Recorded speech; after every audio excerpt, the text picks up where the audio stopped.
हमारी कुरान के मुतालिक बोल रहा है। जो तुम्हारे 12 इमाम के पास, तुम्हारे जो आखिरी इमाम के पास जो 10 पारे रुके हुए हैं ना, जो नंगा बैठा हुआ है किसी पहाड़ में, वो लेकर के जब आएगा तो मुकम्मल तुम्हारा कुरान होगा। ये तुम्हारा अकीदा है।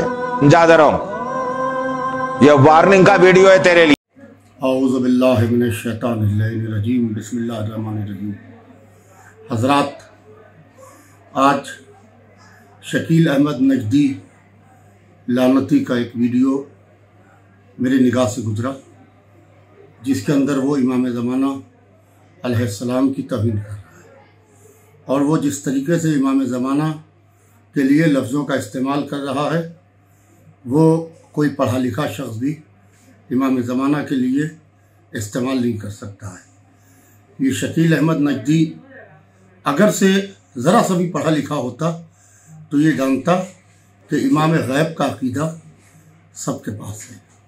कुछ लोग ये मानते हैं कि इमाम पैदा हो चुके हैं और कुछ लोग ये मानते हैं कि अभी इमाम पैदा होंगे।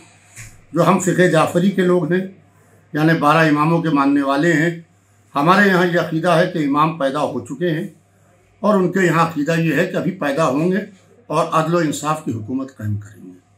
ये कतई हमारे यहाँ तस्वुर नहीं है कि इमाम 10 पारे लेके आएंगे और वो 10 पारे कोई लिए बैठे हुए हैं।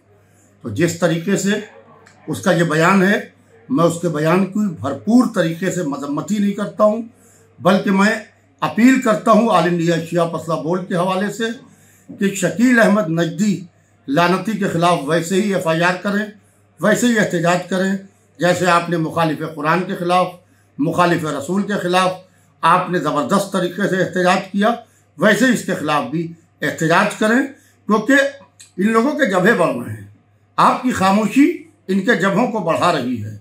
लिहाजा ज़रूरत इस बात की है कि इन लोगों के ख़िलाफ़ हम सबको मिल के ज़बान ही नहीं खोलना है, बल्कि हम सबको लीगल कार्रवाई करना है और जो इंडियन कॉन्स्टिट्यूशन के हिसाब से जो भी कॉन्स्टिट्यूशन ने हमें राइट दिया है, उस राइट को पेश नज़र रखते हुए हमें इनकी लगाम को कस के मजबूती से सख्त तरीके से टाइट करना है, ताकि ये दोबारा इस तरीके के माले हराम खाने वाले रसूल, कुरान और इमाम ज़माना और हमारे आइम्मा के लिए कुछ बोल न सके।